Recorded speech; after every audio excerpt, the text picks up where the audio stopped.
Hey everybody, how's it going? And welcome back to the channel. In today's video, we're going to be comparing the brand new Talaria R-MX versus the Sur-ron X. The Sur-ron X has been the reigning champ when it comes to lightweight electric dirt bikes, but it has recently been dethroned, completely obliterated by Talaria's newest version of their Sting bike, the R-MX. It's been a very hot topic in the e-bike community. So that's what we're going to be talking about today. We're going to compare the two bikes, compare their stats, range, power, and we're going to see who comes out on top.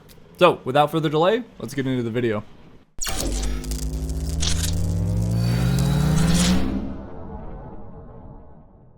So guys, the footage that you're actually watching right now is of me racing my first generation Talaria Sting in a hare scramble that we did last week. We got first place against gas bikes. It was a really big feat. It was a lot of fun. The bike is really heavily modified, but this is the first generation of the Talaria. When I bought the bike, it was really comparable to the Sur-ron X. Sur-ron's newest generation of their bike even having the exact same battery capacity as the Talaria. The Talaria almost seemed like it was trying to be a copycat of the Sur-ron. So really the only difference came down to, do you want a slightly bigger bike or do you want a slightly smaller bike? And they're both pretty much going to perform the same. Alright guys, so going forward in the video, I'm going to be taking Sur-ron's newest versions of their bikes, and I'm going to be comparing those bikes with the new Talaria Rs. I want to compare power, range, speed, and cost, and see who comes out on top. Also, before I get a lot of questions down in the comments, both of these bikes are sold by Lunicycle now, so they're available in the United States. They're already available in the UK, so if you guys want to check them out, the link to Lunicycle's website will be down in the description. You can check out both bikes there. So power. So the Sur-ron X out of the box ships out at 5,000 watts, or 5 kilowatts. And that's enough power to get the bike going in between 41 and 45 miles an hour, or that's in between 65 and 70 kilometers an hour. So comparing that power to the Talaria R, the Talaria R out of the box will ship out at 8,000 watts or 8 kilowatts. And that's enough power to get the Talaria R going in between 47 miles an hour and 52 miles an hour, or 75 to 83 kilometers an hour. So the stock Talaria Rs are boasting over 50% more power than the Sur-ron X's. But also keep in mind that the Talaria Rs are a little bit bigger and a little bit heavier than the Sur-ron X's. So that's going to affect your top speed, but the Talaria R's still coming out on top with speed and power.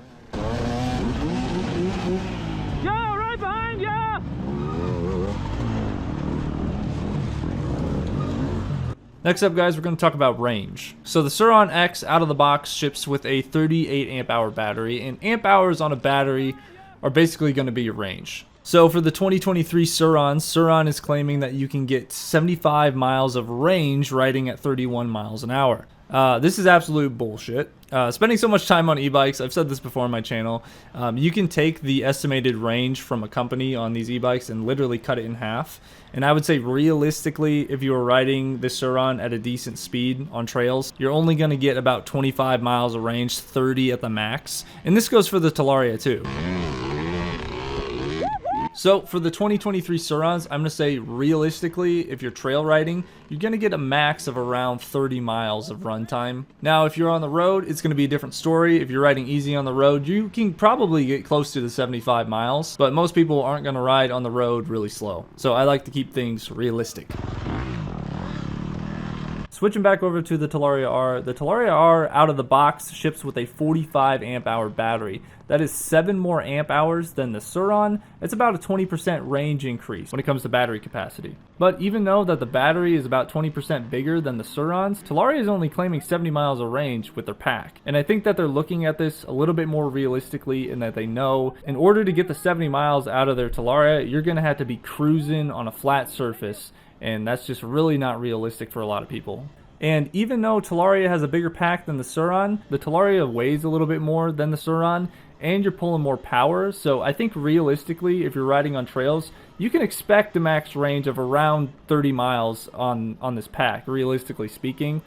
So the Sur-ron and Talaria are pretty well matched when it comes to range.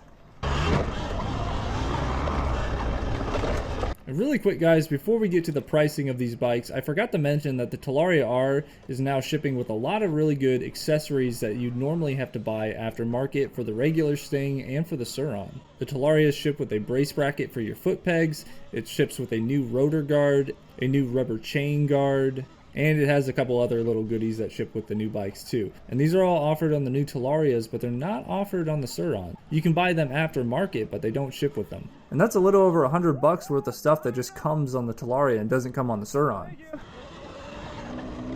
Alright guys, last but not least, we are comparing the prices of the two bikes. I'm pulling these prices from Lunicycle's website since they sell both of the bikes. And starting off with the Sur-ron is priced at $4,350. I'm pretty sure from Lunicycle, if you're in the United States, the shipping to your door is $250. So the Sur-ron is going to cost you $4,600 shipped to your door at the end of the day.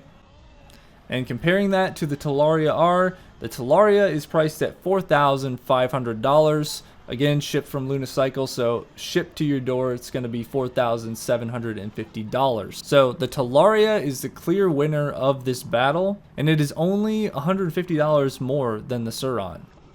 So there you have it guys, that's my video on the 2023 Sur-ron versus the new Talaria R. Talaria R is the clear winner of this battle. I think that Talaria really stepped up their game and they're pushing the boundaries of this light electric dirt bike category, and I hope this pushes Sur-ron to make an even better bike next year. Leave a comment down below, tell me what you guys think, and I'll see you in the next one.